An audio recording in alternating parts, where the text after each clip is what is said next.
Hello everyone, welcome to the CPR Kids Facebook Live. My name is Sarah Hunstead. I'm a paediatric nurse, mum of two, author of A Life, a Finger, a Pea Up a Nose, and also founder of CPR Kids. And at CPR Kids, what we do is that we empower parents and families with the life-saving skills of both baby and child first aid and recognition of the sick child. And today we are talking about how to remove ticks the right way. Now, what I'd love you to do, if you could just give me a thumbs up or a wave if you can hear and see me properly, that would be fantastic. We had a couple of little tech issues just before, but I think we have fixed it all up now. So it would be great if you could do that for me. Now, we love bringing you these Facebook Lives. And one thing I want you to remember is please put in the comments below if any topic that you would like us to talk about, because what we want to do is we want to dispel all those Google myths and actually bring you the good, correct, evidence-based information. So today we're talking about how to remove ticks. Now, around where I live here in Sydney, ticks are everywhere, particularly up on the northern beaches. And certainly you will know if you're in a tick area. And if you are taking the kids bushwalking, which is an absolutely fantastic thing to do, then you never know, you may end up with a tick or two or a whole lot. Certainly when we were planning this Facebook Live, Casey, who is our amazing social media manager, she was saying that she can remember sitting in her grandma's backyard and getting up and her parents having to basically extract quite a number of ticks off their bodies after they were having story time in the grass. So certainly ticks are everywhere. Now, often what we do think about when we have ticks is the way to remove them.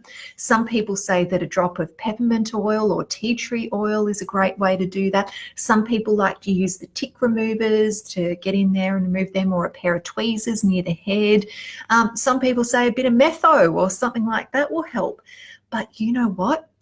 Using these methods, even though it may actually irritate and remove the tick, there's a big problem with doing this.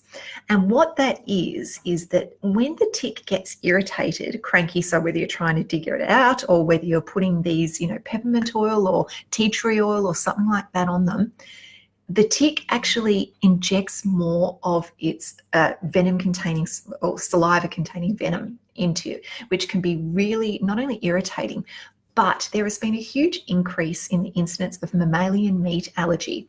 And what that means is not only people becoming allergic to tick bite, but also allergic to red meat because of what's happening in this tick saliva, what the animals that it feeds off, you end up having an allergy to that. Now, there is a professor called Cheryl Van Noonen who has done a whole lot of research into this. And what we need to do to be able to prevent these kinds of allergies, especially if your kids are getting multiple tick bites as well, is that we have to remove ticks in a way that minimizes the amount of venom that they're actually putting into you or your child.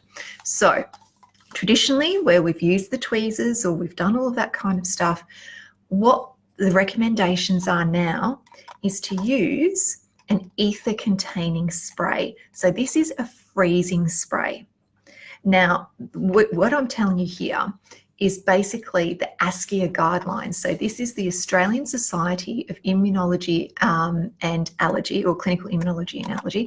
I always get my acronyms all mixed up here. There's too many of them in health. And basically what they are saying is to remove a tick in somebody who does not have an allergy, what you're going to do. Always have one of these in your first aid kit. If you're going bushwalking, it's a handy thing to have as well. You can buy these from the pharmacy. This particular one that I'm using here is called Water Off, but it's a freeze spray. So it's basically any ether containing spray. So this is the one that I have. Read the instructions on how to use it. So what will happen, here's a tick I prepared earlier. So you can see here on my arm, I have drawn a tick in a very bad spot. I think I need to draw another tick on because I can't quite see that one in the camera. Here we go. Don't try this at home, kids. There we go. So if you imagine that I've got this lovely tick embedded into my skin, feeding on me, if I'm going and dropping all those oils and things, it's going to certainly make the tick cranky. It might drop off, but it's going to inject that venom-containing saliva. What I'm going to do is I'm going to place the ether containing spray over the top. This does not hurt at all. According to the directions, I'm going to give the sprays over the top. Okay, and then simply remove. The tick is now frozen. So that has killed the tick. It's ambushed it. It's basically taken it by surprise. It doesn't have that opportunity to get cranky and to inject that venom in there. And all we need to do now is simply wait for the frozen tick to fall off. That might take a little bit of time. Once you're sure that the tick's dead, I mean, certainly my sister-in-law did this on my nephew's head. He had a tick right here, because where do ticks like to go? They like warm. They like moist areas as well. So they particularly like warm. And so they'll be waiting on those little bits of grass for you to brush by, and they'll come along and they'll crawl, and they'll want to find a nice little fold of skin. So it might be behind the ears, in the hair, in the armpits, in the groin. If you're my husband, it's going to attach yourself to your butt cheek. But you know what? That's okay. The girls thought that, well, my children thought that was absolutely hilarious when Daddy had a tick on his butt. But they particularly like, the butt crack as well. So just be aware of this. If you've been bushwalking, your child's, a little bit cranky, they've got some irritation, have a look around for the ticks. So what happened? Sorry, back to the nephew story. I'm going off on all sorts of tangents today because it is such an interesting subject. So tick up here. And so what she did, she used the wart off on the top, spray, spray, spray, tick frozen. Fantastic. But because it was the top of his head, it was kind of just, a bit of gravity there, didn't want to come off. She waited an hour or so. She thought, oh, what should I do? Should I be, should I leave it there? Should I dig it out? What happens? All she needed to do was just a little flick. The tick came straight out.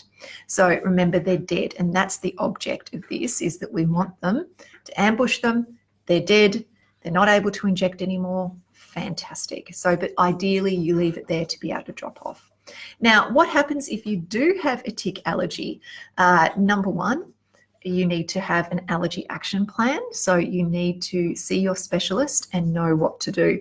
So if you have, or your child has, a known anaphylaxis to ticks, it is really, really important that you go to the hospital to have the tick removed.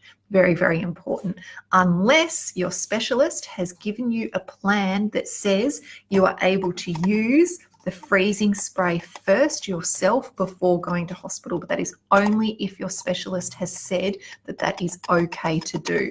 Otherwise, it's really, really important that off to the hospital if you or your child have a known anaphylaxis to ticks. Very, very important.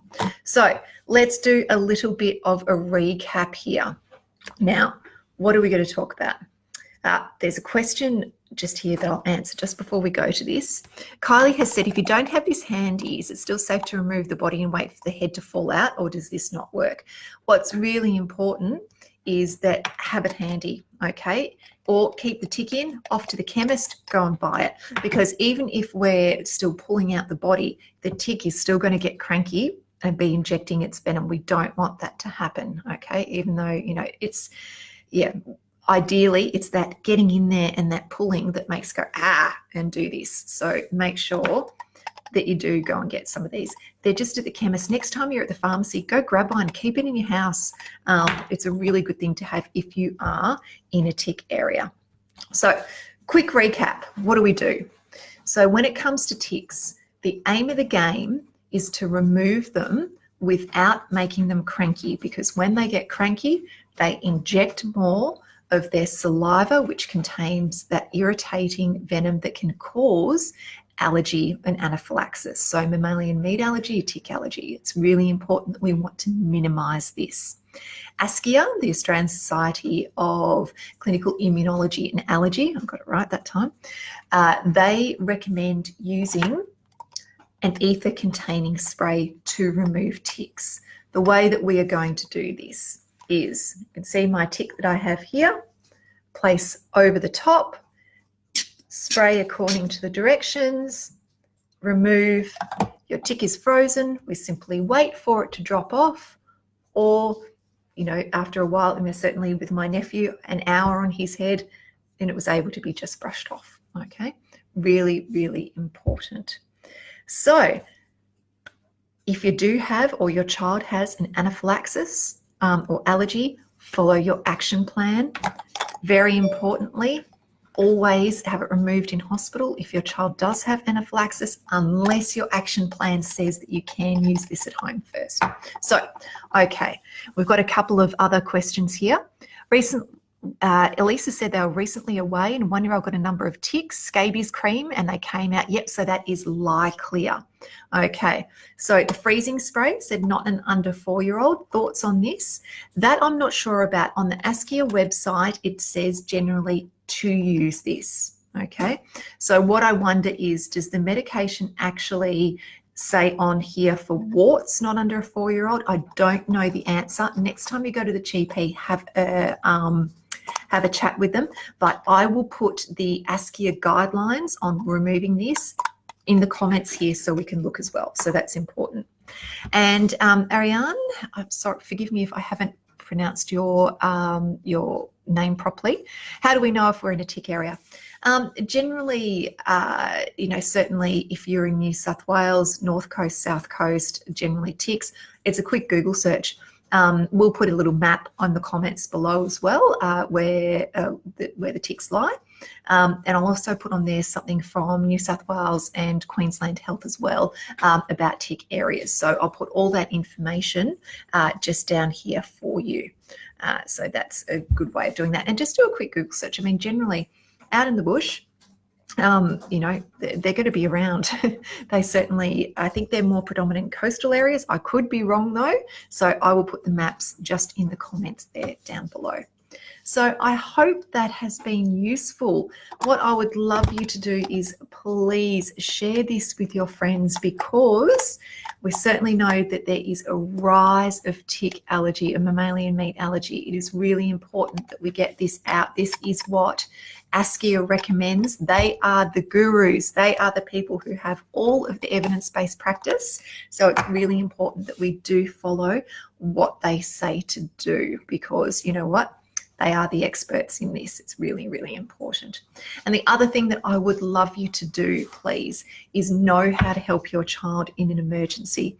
Please make sure that you book in your first aid class. Look at the weather. It is absolutely glorious. We are out in the world. We are swimming. We are getting out there.